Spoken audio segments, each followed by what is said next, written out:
Hi, this is Dr. Mahadevan, and this is the Advanced Airway discussion case with our guest expert, Dr. Robert Norris, Chief of Emergency Medicine at Stanford University Medical Center. Welcome, Dr. Norris. Thank you, Dr. Mahadevan. It's good to be here. All right, let's get started with our first case. Get it out of here. Let's intubate him. Carter, why don't you jump in here? Me? 7.5? You've seen about 50 of these by now, right? Okay.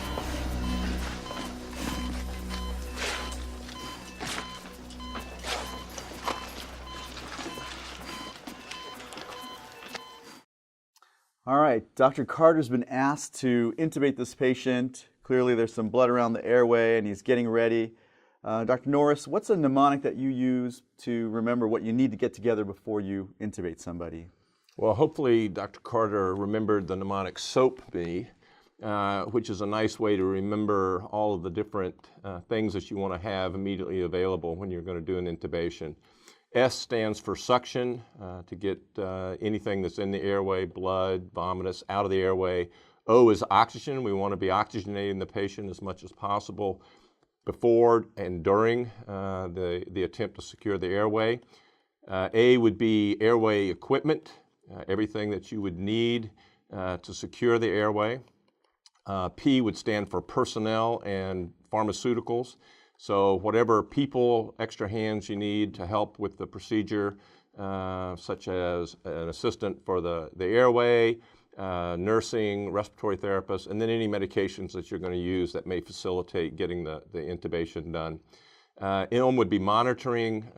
Things you want would be obviously pulse oximetry, cardiac monitoring, but also, as whenever possible, you'd want capnography to watch the CO2. And then E stands for everything else that you might need. And for me, that really breaks down to what I like to describe as the ABCs of the airway itself. And that would stand for A would be whatever technique you're going to use to get a definitive airway, such as direct laryngoscopy or video laryngoscopy. B would be your bridge, whatever you're going to use to help oxygenate and ventilate the patient in between each of your intubation attempts to make sure they maintain their oxygenation and their saturation.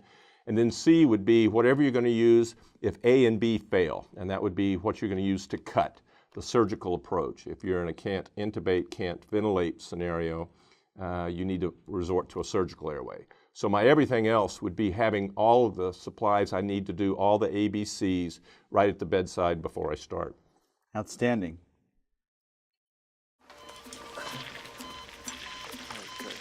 Visualize the vocal cords and pass the tube through them. Stay away from that esophagus. Good.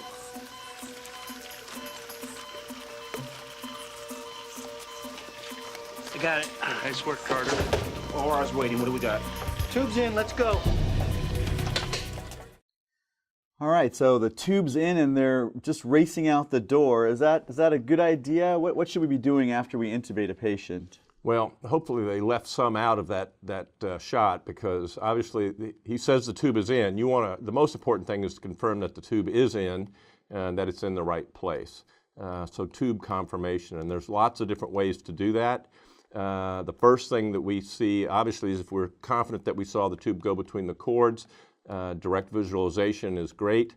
Immediately we're going to start bagging the patient, preferably with some sort of a CO2 detection device attached to it, either a colorimetric CO2 detector or capnography. We're going to watch the saturations, make sure that the saturations are coming up if they were hypoxic to start. Watching the tube fog and clear. And then in terms of the auscultation, listening in the apices to be sure we hear good bilateral breath sounds, and listening over the stomach to, again, make sure that there's no sounds in the stomach, that we're not insufflating air there. And we should always get a chest x-ray, even though that doesn't tell us tracheal versus esophageal placement, since they're right on top of each other on a AP chest x-ray. It will give us some information for how deep the tube is, if we may have gone into the right mainstem. Fantastic. And then sometimes the patients may be out because we've given them medications and may wake up. Are there any other meds that we should think about after intubating a patient? I think it's very important that we make sure that the patient's adequately sedated and has adequate analgesia on board. Being intubated is a painful thing, so we want to make sure that the patient is adequately sedated, but also that there's adequate analgesia on board to help them tolerate that. And then, of course, we want to secure the tube once we're sure it's in place to make sure that it doesn't get moved as they're making the trip up to the operating room. So as Dr. Norris mentioned, the excitement ends for a short period of time once you get the endotracheal tube in, but the reality is there's a lot of responsibilities that we have once that tube is in to make sure that it's done safely and properly. And I would add one other thing. If you have the luxury of a little bit of time to get a gastric tube in to decompress the stomach as well. If you've been doing bag valve mask ventilations, the patient may have a distended stomach, and that will also decrease the ability to adequately oxygenate and ventilate them. Great. All right, we're going to move on to our next case. This is a 37-year-old male brought in from the site of an explosion. He's got a laceration to the inside of his mouth and some neck pain. And he comes in, as you can see, he is spitting up blood and complaining of pain on the left side of his face and neck. So let's see what happens. Got a facial fracturation top. Neela Brenner, I need you with Bardelli and 2. 1, 2, 3. Trauma panel, chest, facial series, and tip fib. Sector 93. Open up, buddy. I need a gram of Ansef and 100 of Gent. Some jelly for the belly. Small lac to the oropharynx. Okay, so possibly a facial fracture. His SAT's 93%, which is a little low, and he has a lac to the oropharynx, and the doctor is suctioning. First question is, how can intraoral bleeding complicate airway management, and what can we do about it? Oh, well, obviously, bleeding can be bleeding actually into the airway, which makes it hard for the patient to oxygenate and ventilate. It's just mechanically obstructing the airway sometimes, and so we need to get that out. Occasionally, whatever site is bleeding you can have subcutaneous bleeding or submucosal bleeding as well, and that can actually disrupt the anatomy and make it also harder for the patient to oxygenate and ventilate and for us to secure their airway. So what we can do in that scenario, if the patient's awake and alert and we're not concerned about a cervical spine injury, we can get them sitting upright in a position of comfort, able to lean forward, spitting out blood and secretions as this patient was doing. We can give the patient, if they're alert, an actual suction catheter to keep the blood sucked out of the airway. And if they're less conscious or in cervical spine immobilization, then we need to assign somebody specifically to keeping the airway sucked out as much as possible. Okay, so it really depends on the patient's condition, but the primary focus is to keep the airway clear and avoid aspiration of the blood or things that might complicate airway management later. Okay. Exactly. For HIV and hepatitis. Pulse ox down to 88. Put him on 100%. Pneumothorax on the chest x-ray? No diffuse bilateral contusions. Last lung. Shockwave caused bleeding and bruising throughout the chest. I know. Might get worse before it gets better. Look at the number breather.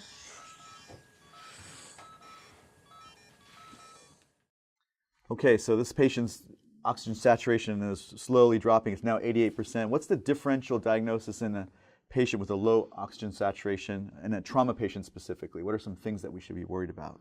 Okay, I think you can break that down into upper airway causes, lower airway causes, and causes that aren't really directly related to the airway itself. Upper airway, in this patient, he's got a facial injury, bleeding in the airway, probably some submucosal edema, so airway obstruction could be causing hypoxemia in this patient. Lower injury, of course, in this victim of an explosion, there can be an overpressurization, blast injury to the lungs, which can cause several things. It could cause a pneumothorax, which could lead to hypoxemia. A tension pneumothorax, of course, could cause hypoxemia and hypotension. Or you could have direct pulmonary contusions from the overblast injury, so that he starts to third space fluid and blood actually into the alveoli. In terms of the other would be if a patient had a CNS injury and had central hypoventilation because they were unconscious and not adequately oxygenating and ventilating from that standpoint. Great. And I think Dr. Norris answered this, but we'll review. So what are some things about, in this particular patient who suffered a blast injury, what are the things that we would worry about in particular? Yeah, I think if the patient got into respiratory problems very quickly after, I'd be concerned about pneumothorax or tension pneumothorax. And that could be either from just the blunt trauma involved with the explosion, the overpressurization that occurs. It could be due to penetrating trauma. So you'd want to do a good examination to make sure there wasn't shrapnel involved in the explosion. And as time went on, if they started to develop, as in this case, hypoxemia, then I'd be concerned about blast lung injury, which again is that overpressurization wave causes microtrauma basically to the alveoli and to the pulmonary capillaries so that you get bleeding and third spacing of fluid into the alveoli themselves. Fantastic. Breath sounds. Pulse ox is dropping. Damaged alveoli are filling with fluid. We need to talk about intubation, Greg.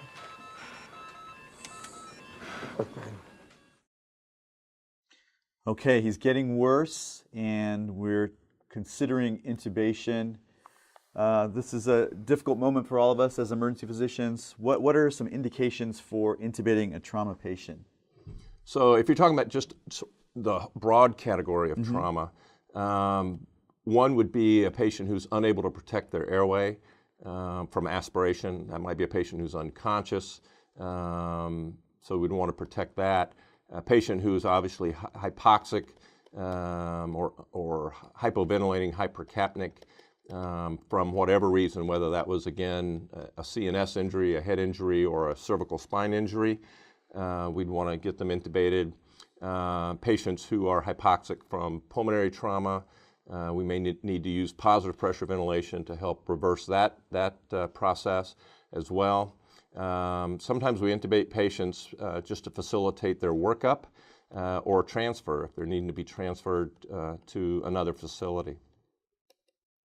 And as you mentioned, sometimes we'll intubate them because we're concerned. This patient with an injury to the neck and edema that might be expanding, might distort the airway. Right now we're okay, but so... Yeah, anytime you have a dynamic process, a potentially dynamic process that you see it at one point in time and it may progress and get worse over time, whether that's upper airway edema, or lower airway injuries or blast lungs, something along those lines, you'd want to intervene early, maybe smoke inhalation or something along those lines where you would predict that it may get worse. You'd want to intervene while there's still time to do so safely.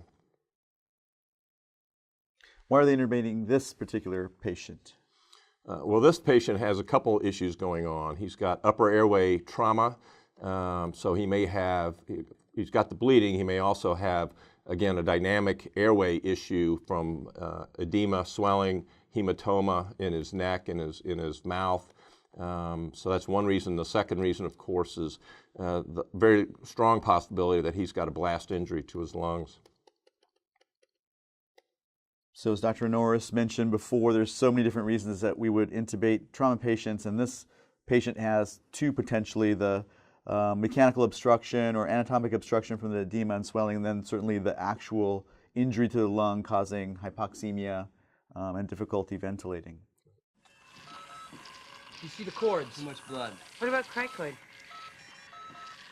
Anatomy's distorted. Now you're making it worse. Pulse ox down to 80.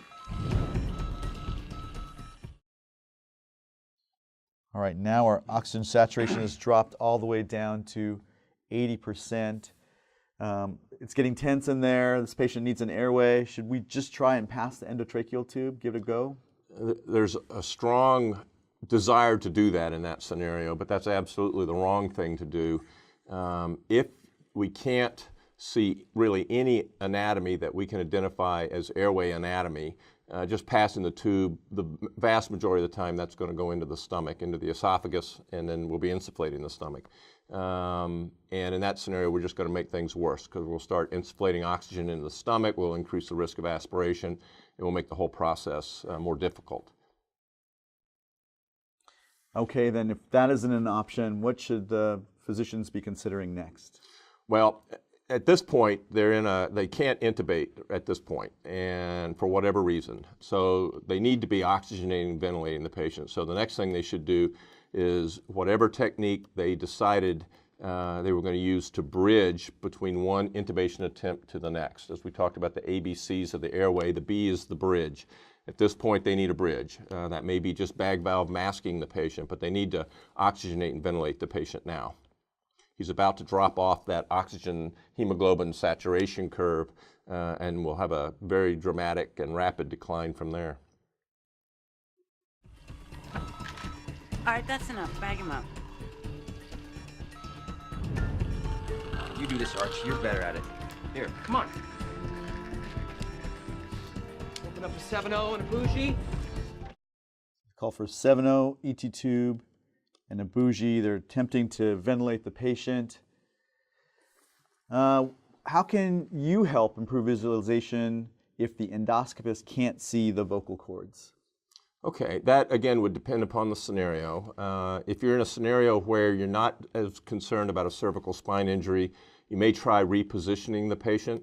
The best position to have the patient in to do direct laryngoscopy would be to have their external auditory meatus at the same level as their sternal notch, and to have the plane of the face parallel to the ceiling. We used to talk about the old sniffing position, but if you just look from the side and see that the external auditory meatus and the sternal notch are lined up, and the face again is parallel to the bed or to the ceiling, that's going to be the best position that you can put them in. If you don't have that luxury, or if they're already in that position, then you can actually do external laryngeal manipulation, or ELM. And that's basically using your hand over the thyroid prominence, over the lower portion of the thyroid prominence, to try to position the larynx so that you get a better visualization of the cord. People have talked about the burp maneuver, which is just a form of ELM, and that would be backwards pressure towards the bed, upward towards the top of the patient's head, and slightly to the right, to the patient's right pressure, burp. That's just another form of ELM. And really, the endoscopist should reach up with his or her right hand with the laryngoscope in the left hand and do this procedure themselves. And once they've got a good view, they can have their assistant assume the position of holding that position for them as they pass the ET tube. Have you ever had to do it yourself, and has it improved visualization? Yeah, actually, I've gotten to the point now where when I first put a blade in a patient's mouth when I'm doing direct laryngoscopy, my right hand automatically goes up. So I do it really in every case. Sometimes it's not needed. For people that are familiar with grading scores for how good of a glottic view you have when you're doing your direct laryngoscopy, it will actually improve your view one full grade when you do the external laryngeal manipulation. Okay, and for those of you who may not be familiar with the burp maneuver, this is just a diagram illustrating what Dr. Norris had mentioned. Backwards, upwards, rightward pressure, moving that thyroid cartilage into a position where the endoscopist potentially can see the vocal cords and has a better shot at intubating the patient. The doctor mentioned a Bougie. What is a Bougie, and how might it help in these circumstances? A Bougie is a great tool that we should probably have at every bedside when we're doing an intubation. Basically, it's a relatively flexible, long tube like a catheter, but it's solid, with a 30 to 45 degree or so angulation at the very tip. And what it will allow us to do is when we get a partial view of the airway, maybe all we can see is the epiglottis, but we know that the airway lies just under and beyond the epiglottis, we can pass this tube under direct visualization, the Bougie, and get some feedback as it goes into the trachea. Sometimes we can feel as it clicks along the tracheal rings, as it gets to the carina at the bifurcation of the main bronchi, it will hang up. That gives us feedback that we're in the right spot. If it happens to go into the esophagus, then it will just keep going. We won't get that hang-up sign. We won't get any tracheal clicks. Once it's in place in the trachea, then we can use that as a stylet to put the ET tube in over it. And just to illustrate what Dr. Norris is talking about here, is it the same procedure as passing an endotracheal tube in terms of how you're holding the laryngoscope and what you're trying to look for? It is essentially. You're using the same motion with your hand holding the laryngoscope, getting your best view, perhaps with somebody applying the burp maneuver as you pass the bougie through where you know the airway is. It's not a blind technique. It's still under visualization. And then after that's done, you can actually thread the endotracheal tube over the bougie and pass it into through the glottis and into the trachea. Right. It's important to have the tube well lubricated to facilitate getting through. Occasionally you'll get some hanging up as you get to the glottis itself. Sometimes it'll catch on the arytenoids a little bit, and if you put a little 90-degree turn in it, that will often get it to go through the cords more effectively. See the epiglottis? Yeah, that's as far as I got too. Everything's pushed to the Use right. my hand as a guide and I'll hold when you see the cord. That's drifting down. Forget it. There's no way. You want to try the bougie?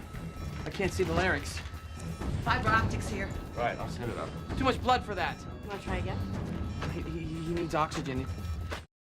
Okay, a tense moment. They're trying everything that they can. They aren't able to, as you mentioned, they weren't able to intubate, and now they're not able to ventilate this patient or oxygenate this patient, and the airway structures are pushed to the right. Why is that an issue here? What could be going on? In this patient who had the blunt trauma to the face and the neck, he may have swelling, edema, hematoma, pushing the structures over to the right-hand side. And we have to keep in mind that he may have developed a pneumothorax, a tension pneumothorax on the left side, pushing structures over to the left, to the right as well. So what should they do now? It's a tense situation. They're unable to intubate, unable to oxygenate and ventilate. What do you do in these circumstances? So this is the circumstance that keeps all emergency physicians up at night. They're in the can't intubate, can't ventilate scenario, and once that is recognized, and it should be recognized early, they need to proceed to the surgical airway. And that's, again, using that ABC approach. Airway by direct laryngoscopy or video, B being your bridge. When A and B have both failed, the patient's falling off that oxygen desaturation curve, it's time to pick up something sharp. And that's one of the most difficult decisions, is we keep going back to A and B and trying, and without realizing that it's time to move on to C. That's probably the biggest mistake people make, is they keep circling A and B when neither are working, and the patient gets more and more hypoxic, and when they finally pick up the scalpel or whatever they're going to use to get into the airway, they end up with a patient who's got anoxic encephalopathy and they have a bad outcome. So it's important, again, to recognize the need for this early on. He needs oxygen. He needs a crike. Wait, we could try to go I right. said we're criking. No crike tray. Check the hall. Socks is in the 70s. Okay, forget the tray. I need an 11 blade and a Shiley. All right, I got a 10 blade here. Where the hell are the Shileys? Run a VTAC. Open the crash cart. Sam, you have bandage scissors? Yeah. Get over here. Morris, what are you doing? Bag him. Morris. What are you doing? Morris! Hey! Okay, cut the drip chamber right here.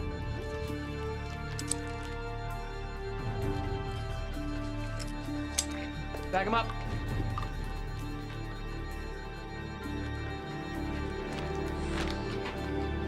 Good chest rise. What the hell was that? Ducks come out. All right. All right. You still need a crike tray? So one of the things that Dr. Norris talked about at the very beginning was preparation. There's saying when you're prepared, it's no longer an emergency. Clearly, they weren't prepared in this circumstance for the surgical airway, and that led to chaos and having to eventually go to this improvised cricothyrotomy. Could something like this actually work, and what are some other strategies in this situation? Yeah, well, this is definitely an austere experience in the middle of a major trauma room, which would be unusual. But people have looked at using the volume drip chamber of a macro drip IV set, cutting the drip chamber at near the top and then using the sharp end to push through the cricothyroid membrane. The drip chamber, actually, the diameter is exactly what you need to fit into a resuscitation bag or an ambu bag.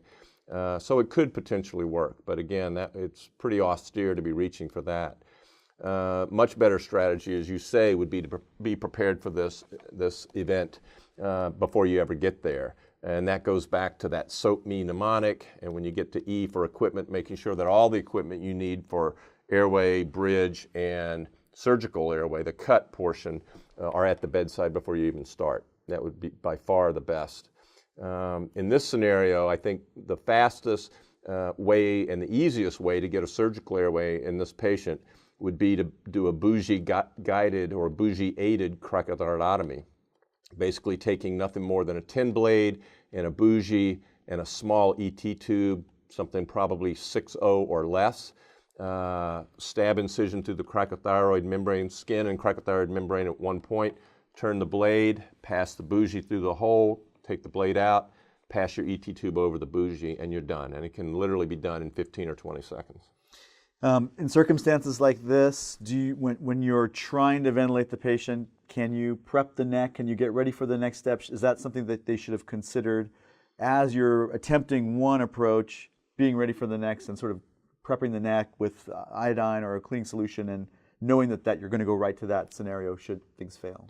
Yeah, that's absolutely a good approach. If you've got any indication that this is going to potentially be a difficult airway, doing all the steps that you might need to do if you end up in a can't intubate, can't ventilate scenario ahead of time will save you time and make the whole process go better. Another E in the SOAP me that you can actually put in there is evaluate. Evaluate the airway anatomy the best that you can. Palpate the cricothyroid membrane. Make sure you know where it is before you even start. And if you need to, you can mark that site, you can prep it up, you can have your kit opened up, your cricothyroidotomy kit. You can have a separate person identified as you're going to be the person to do the surgical airway if we need to. It all depends upon the circumstances and how concerned you are that you may end up with a surgical approach. Outstanding. Well, that's been the advanced airway discussion case. Our expert, Dr. Robert Norris, has provided some fantastic insights on how to manage the difficult airway in this particular difficult case. I want to thank you for joining us. Thank you for having me. All right. Great.